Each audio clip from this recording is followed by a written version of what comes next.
This is New York Comic Con 2016, and I'm here with Comics Verse.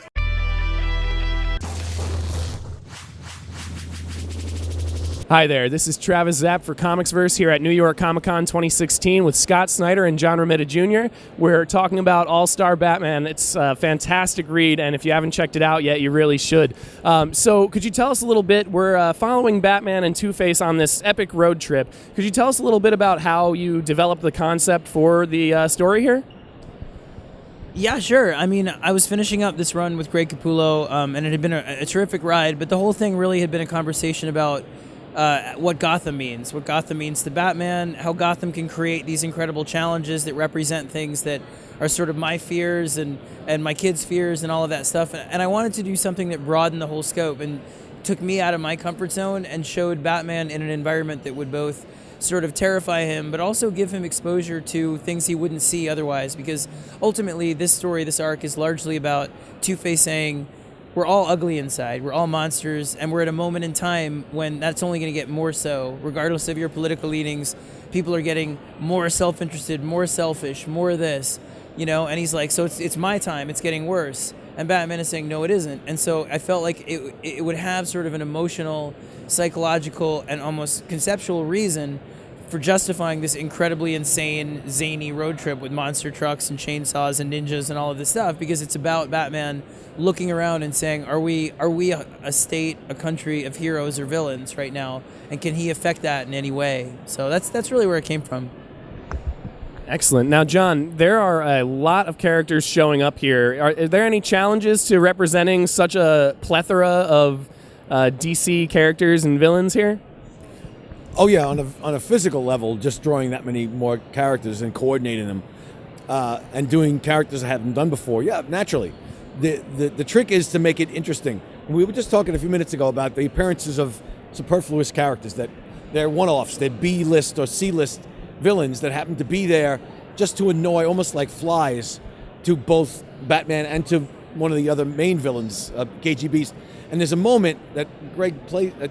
I'm sorry, I keep on thinking about Greg Capullo, about Scott throwing in a bunch of characters called the Royal Flush Gang, or the Flush, whatever they are. And they come to search for Batman, and KG Beast's just gotten a snot beat out of him. And he's so annoyed that they appear above him, he throws a bomb and blows him up. One panel, they're gone. And it plays into doing something I hadn't done before.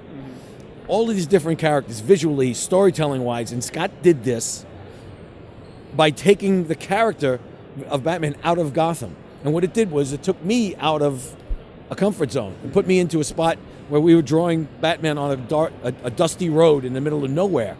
No buildings, which can be great because you have no backgrounds, but then you have to make it interesting. Tall cornfields, diners, people in crossing guard suits. Things you never see before. There's no windows, no dark alleys. You can't hide behind. You can't do shadows. You're out in the middle of nowhere. You're exposed. You have to survive this as an artist. And here it is, Batman trying to survive with no cover out in the middle of nowhere. So it's a metaphor for what I as an artist have gone through with his scripts. And it made me a better artist. Absolutely, because I've done things I haven't done before. And I've always asked for that. And it's because of this brilliant storyline. So it's all his fault. Now, I heard you talk about some of the adjustments that you've had to make with this script. Scott, did you find any adjustments that you've had to make, coming off of working with Greg for so many years and now working with John? Well, a little bit, but I mean, they're very similar artists in that they're master storytellers, and it makes my job embarrassingly easy. I know that I could give John literally a 3-page script, a story, and he would probably make it better than my 20-page script that I hand him. But I feel like I have to earn my keep, and so I script as loosely as I can and try and give him as much room as possible.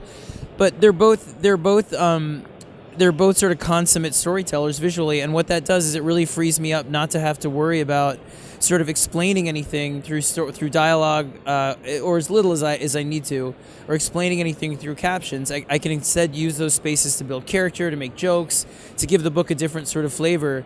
And so it was pretty seamless, and I know, just as an aside, I mean, Greg thinks the world of John, and you know, he always cites him as, you know, his favorite or one of his favorite artists. I think his favorite, honestly. And so he's been a real cheerleader for us. And no, it was an easy transition. And honestly, working with John, they're very different though. In other ways, what I'd say is that, you know, they have a very similar work ethic, really similar passion for sort of reinventing everything on the page, but they enjoy different things. Also, like, Greg likes certain kinds of acting on the page certain ways, and likes certain scenes that are very, very talky and different because he does this.